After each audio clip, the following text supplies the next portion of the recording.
Good morning, students.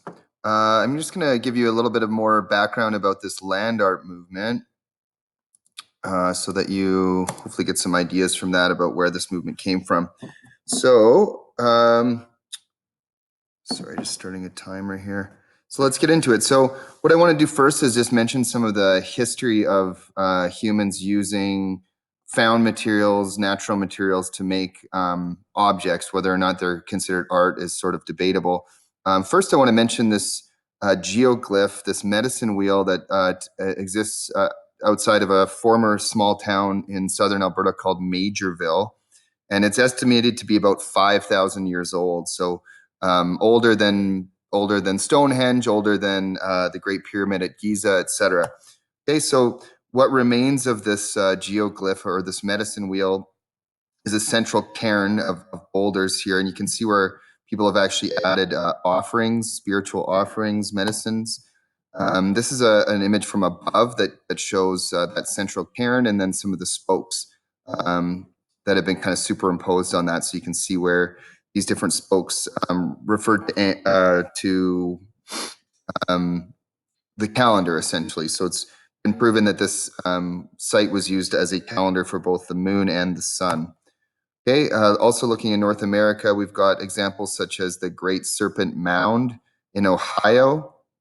And the estimates on the dates for the creation are anywhere from 300 Common Era to 1000 Common Era. So somewhere around 1000 to 1700 years old.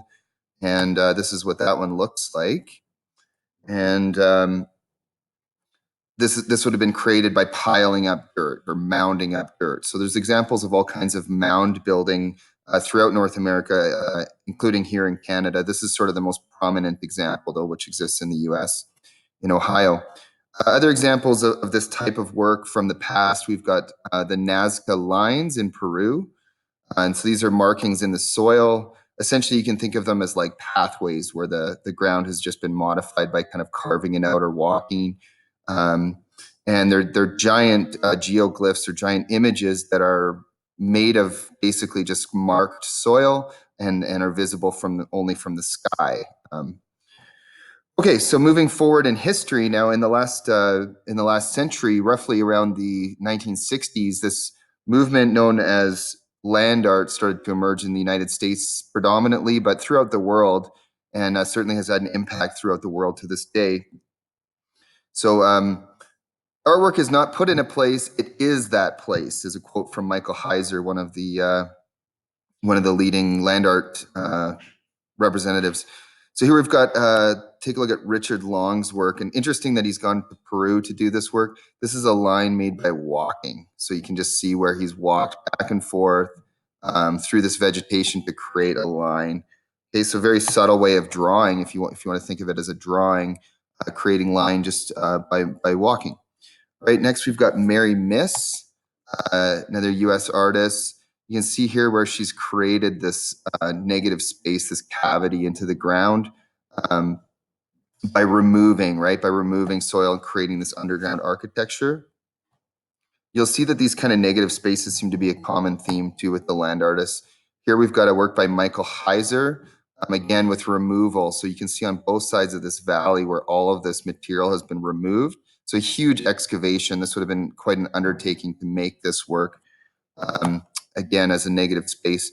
Now, Michael Heiser, whose name's already come up here, he's actually been working since the 70s on this project called City, which is in the Nevada desert. It's still not open to the public. So he's been creating this massive, somewhere around 1 mile in dimensions, sculptural kind of world in the Nevada desert. So something interesting to check out as that unfolds. Next, we've got James Turrell. Looking at this work, he's actually using light. So he's projecting light to create sculpture.